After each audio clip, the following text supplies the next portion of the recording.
Prince Harry has branded himself a typical guy who just wants to help fix things.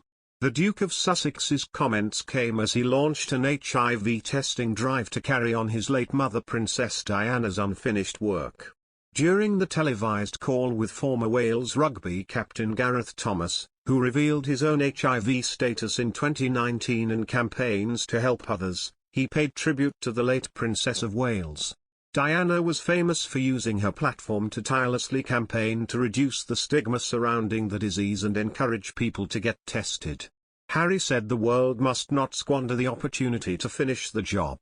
Speaking on the video call to mark National HIV Testing Week, Harry said, "Once you get to meet people and you see the suffering around the world, I certainly can't turn my back on that." Then add in the fact that my mum's work was unfinished, I feel obligated to try and continue that as much as possible.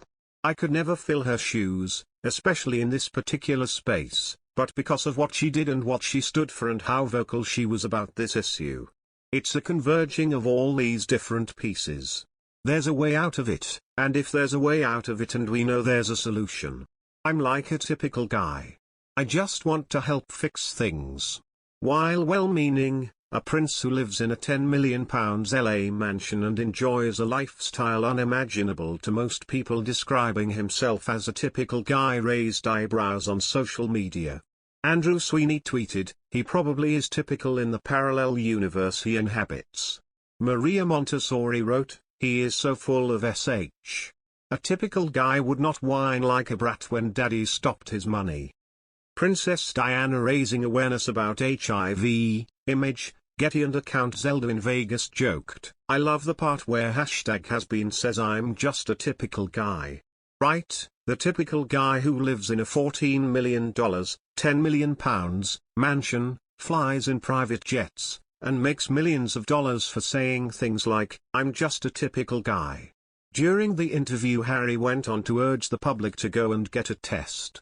He also revealed that he felt a responsibility to make this the last generation confronting the stigma of the virus.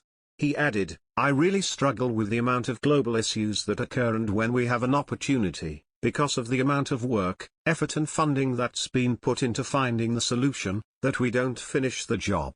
We have to finish the job. If that happened," he said, "he would feel a huge sense of pride that my mum and so many of her generation started something incredible." The Duke, speaking from California, said, "Every single one of us has a duty, or at least an opportunity, to get tested ourselves or to make it easier for everybody else to get tested, and then it just becomes a regular thing like anything else. This testing week, especially in the UK, or wherever you are in the world, go and get a test. Let people know that you know your status. Do it." A body language expert has claimed that Prince Harry looks like a grandmaster chess player planning his next move. Julie James continued by saying Harry may feel distanced from the royal family in the UK and continuing the expansion of his own with the Duchess of Sussex in America. The expert adds banter between Gareth Thomas and Harry shows the old, fun-fueled Harry for a fleeting moment before the new Harry kicks in. She said he returns to his more earnest, campaigning self, using exaggerated and illustrative hand gestures to make his points in the style of a global guru. Just to make